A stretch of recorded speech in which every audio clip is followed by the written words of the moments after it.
All right, this is a really cool root. In ancient Greece, the name for city-states, the name for the different settlements that were developed enough to where there was enough of a This is the population cosmopolitan. for them to compete with This each is other the economically, gambit. politically, etc., and to have sovereignty. In other words, to be able to rule themselves and not be able to be stomped on by any other city-states, were called polis. E-I-S would be the plural. So this is an ancient Greek word, polis, and it's its own root. It doesn't go back further to any other root, as far as we know. This leads to shiny so polis things. equals city-state. Okay, and the reason why it's called a city-state is because it was small enough to feel like a city, to where, at least a tiny city, where most people knew each other, recognized each other. Even in Athens, yet the most you had about 100,000 citizens at one time. And it's called a state because of its sovereignty, because officially, at least, it couldn't be pushed around by any other city-states.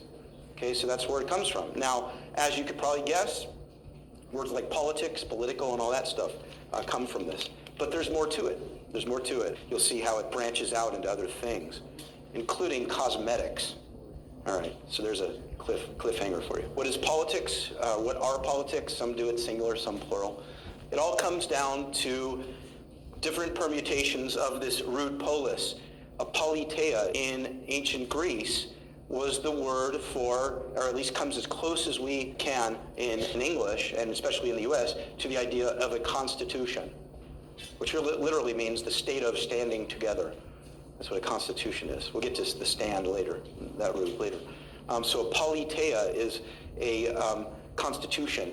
And so when you talk about the polity, you have a former process of civil government or constitution, but even more to the point, an organized society. A state is a political entity. Okay, so what's the difference? A polis has to do with the people being part of a settlement, and polity gets across even more, or emphasizes even more the idea that they're organized according to some kind of laws, like a law code, and or a constitution. So in the case of ancient Greece, it began with the people, the populus, right? Or the equivalent in Greek. I won't confuse you, so I won't throw that out yet, but the equivalent. A course or principle of action adopted or proposed by a government, etc. Administration's controversial economic policies. So a policy, a course or principle that is determined by, established by a polity, okay? And a polity, remember, comes from a polis. So it all goes back to the polis. It all goes back to the collective, or the collectivity of people in ancient Greece in one area, separated by high mountains in various valleys throughout Greece. And throughout, somewhere in the semester, we'll talk more about all this stuff, because it's interesting how was it that people from all over Greece were to come to think of themselves as belonging to one, what we would today call nation, despite being separated from each other and not able to really travel, except with extreme difficulty, from one to another and all that. There will be various roots that will point back to some of these ideas again. For now, though, it's good just to see the relationship between these words, politics, polity, and policy, okay? So just get an idea of how they kind of melt into each other. Now we get to the fun stuff. All right, 18th, 19th century literature used this word a lot more often than we do today. Politic, or more commonly, impolitic. What does it mean? Of an action seeming sensible and judicious under the circumstances. The way that a lot more often than we do today.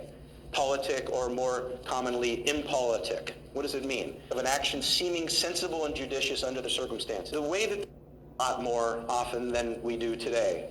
Politic, or more commonly, impolitic. What does it mean? Of an action seeming sensible and judicious under the circumstances. The way a lot more often than we do today.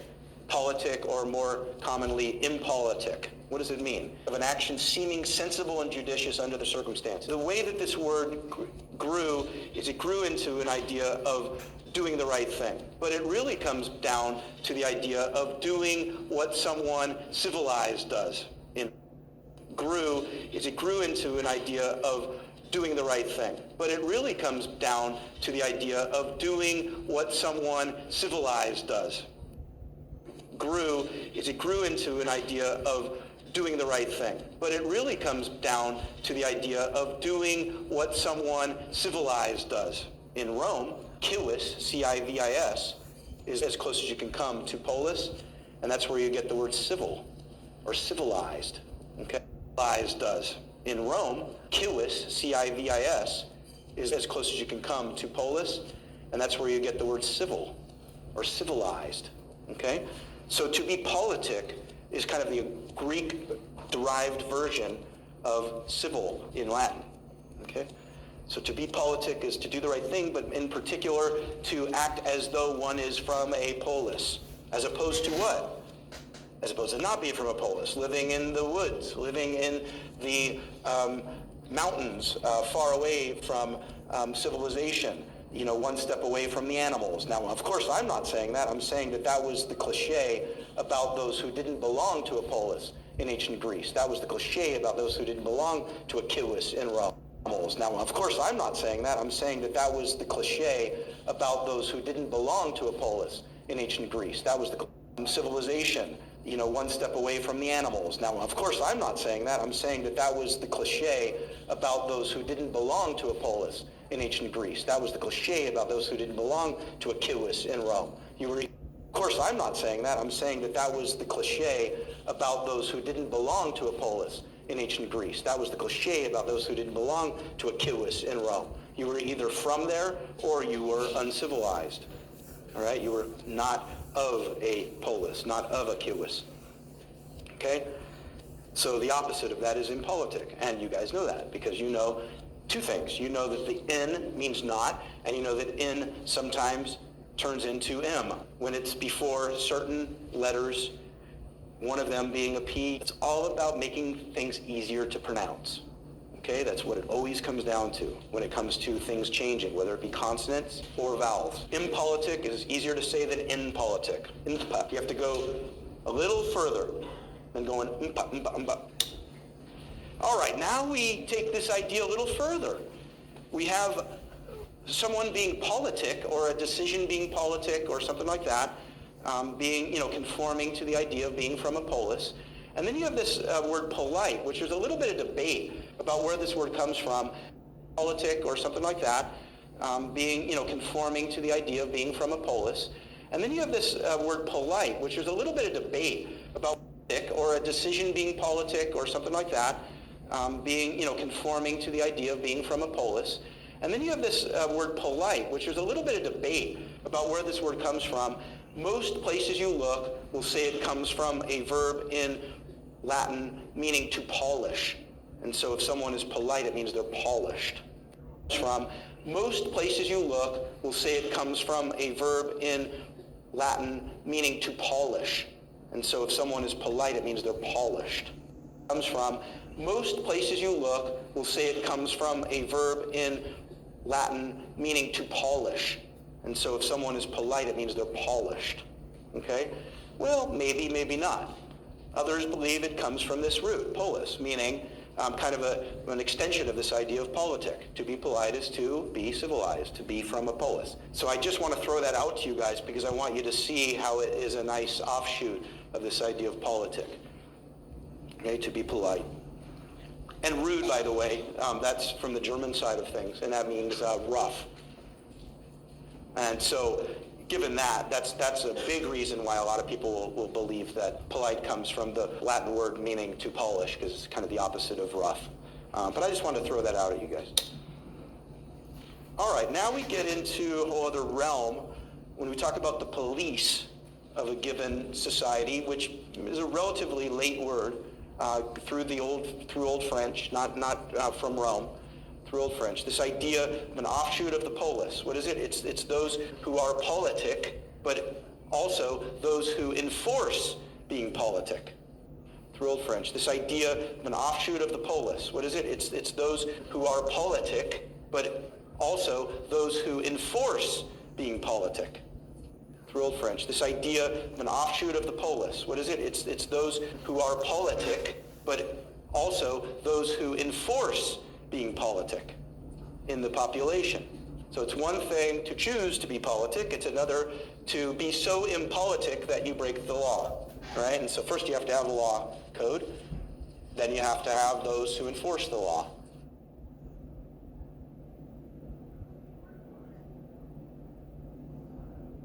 You want to look inside the devil's mind? Look at the architectural mind development.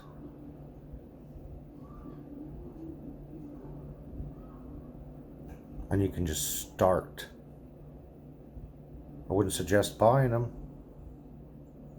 I wouldn't suggest participating in. But you can observe some tarot cards from a distance. I'm not talking about the ones that are all pretty and fancy and foo-foo. I'm talking about the Pharaoh's cards.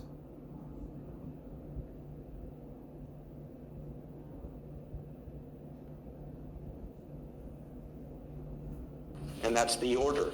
You don't have people enforcing the law before you have the law. All right? And so that's the idea behind the word police. Isn't that interesting? So that comes from the root polis, meaning those who maintain order, the sort of order that you expect from people living in a polis, living in a society, living in a civilized manner.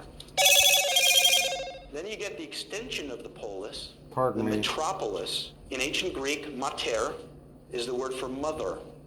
So it means the mother polis, the mother city-state. What does that mean? Okay, that was mainly referring to Athens at the height of their power in the 5th century BC after the Persians. See, they even thought that by instituting the first couple letters to describe, right? Like naming your child after a descendant.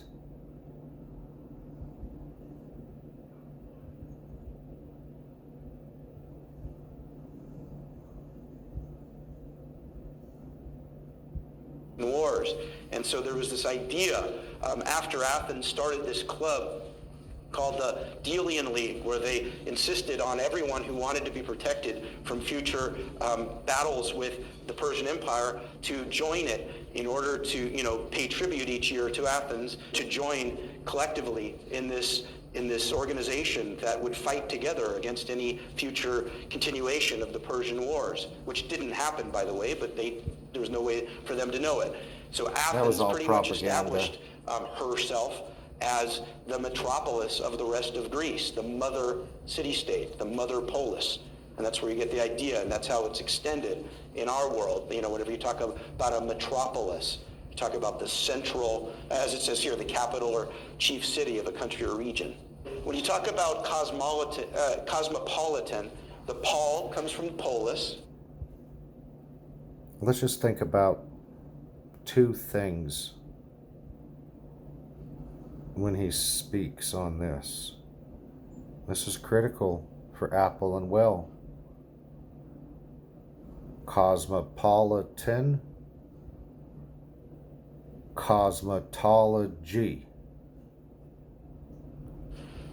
Okay, and don't forget, that's the Greek equivalent to civis in Latin, which is connected to the idea of being civilized, okay? And so the cosmopolitan, familiar with and at ease in many different countries and cultures. So when kind of the idea of a jet setter, someone who's comfortable all over the world. I have a friend in particular in mind right now where he travels the world all the time, and it's like he's in his bedroom no matter where he is. It's pretty amazing to live that way. He has the kind of work where he has to do that all the time, and it's an amazing thing. And that's the idea, to be cosmopolitan. So that's a good adjective for him. Maybe all of us know someone like that, lucky enough to live like that. And then, of course, there's the extension of that idea with the drink cosmopolitan. What's that? The image of being someone who travels all over the world. And then really, let's face it. I'm absolutely not trying to tell you ladies that